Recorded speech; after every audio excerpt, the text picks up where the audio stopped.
Okay, this video is going to walk through how to use the indirect method of solving thermochemical equations. This is it's an indirect method, also called Hess's law. So indirect method or Hess's law.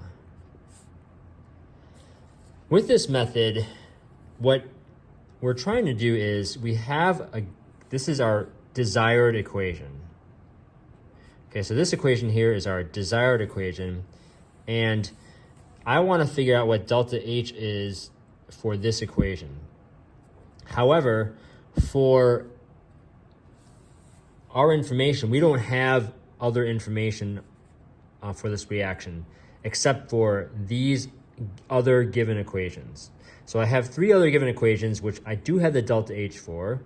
And what we have to do is manipulate these equations so that we can add them up and get this equation. This equation is a little more complicated than a typical equation, but usually in a problem, what you're going to do is you're going to look to see what is unique with this equation and how can I get there from my given equations. So I look at this here. I'm going to start on the left side. This is the unique thing on the left side. This is graphite, and I can only find graphite in this equation up here. So there's no graphite here, there's no graphite here. So I know that because there's two graphites on the left side, and I have graphite on the left side here, and this has got to be multiplied by 2, that I'm going to take this whole equation and multiply this by 2. Which also means my delta H is multiplied by 2. Because if I double this reaction, I'm going to double the amount of energy that is released from this reaction. So that's my first equation. Let's take a look at H2 next. So hydrogen is here.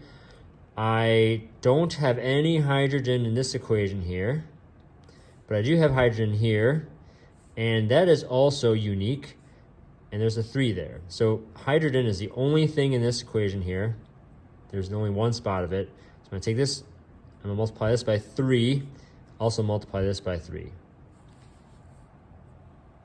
Okay, finally is C2H6. I look at my last equation, and I have C2H6 here. But it's on the left side, and this is on the right side of the arrow. So the arrow is the dividing point. Therefore, I know I have to flip this equation because I want this to be on the other side. So I'm going to flip this equation.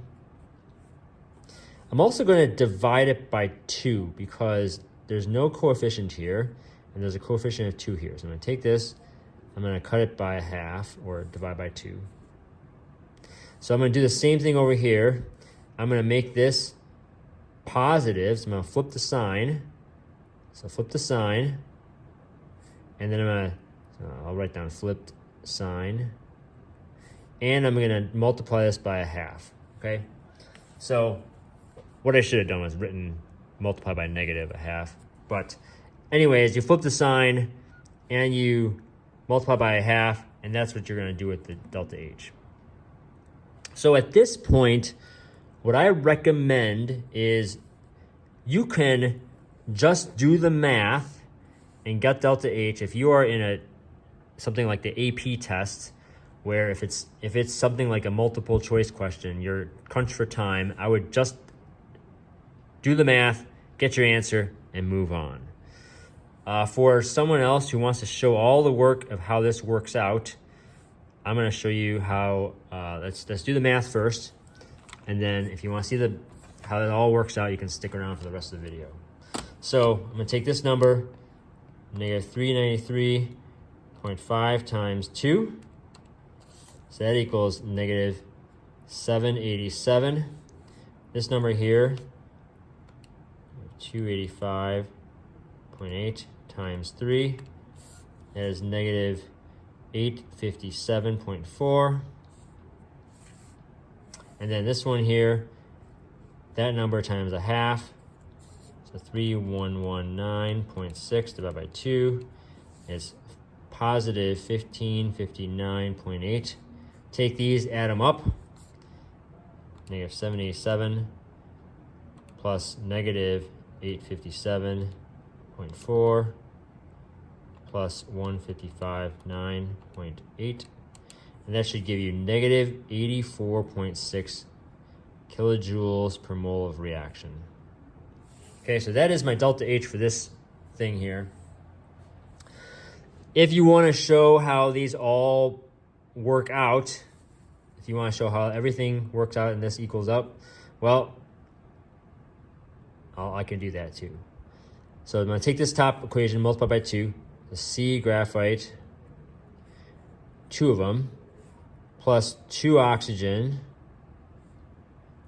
goes to, okay, I'm going to do all the left side first, sorry.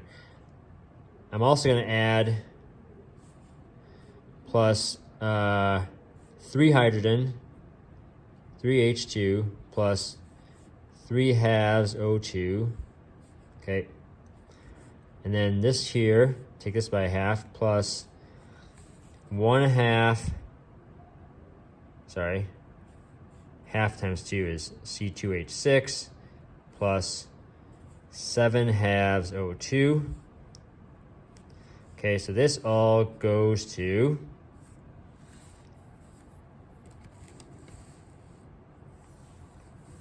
let me make sure I can see everything here.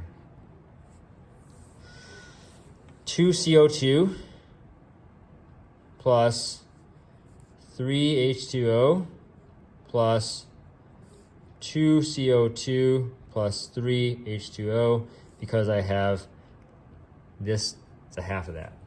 Okay, so now to see how these all work out, I'm gonna work to cancel some stuff out here.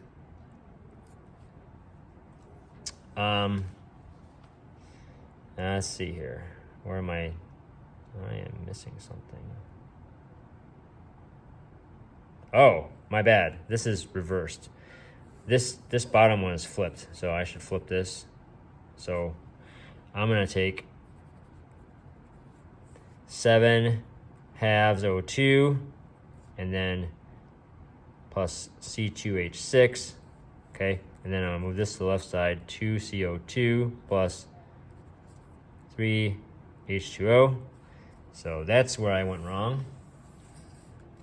So the bottom one's flipped. And then I can now start canceling stuff out.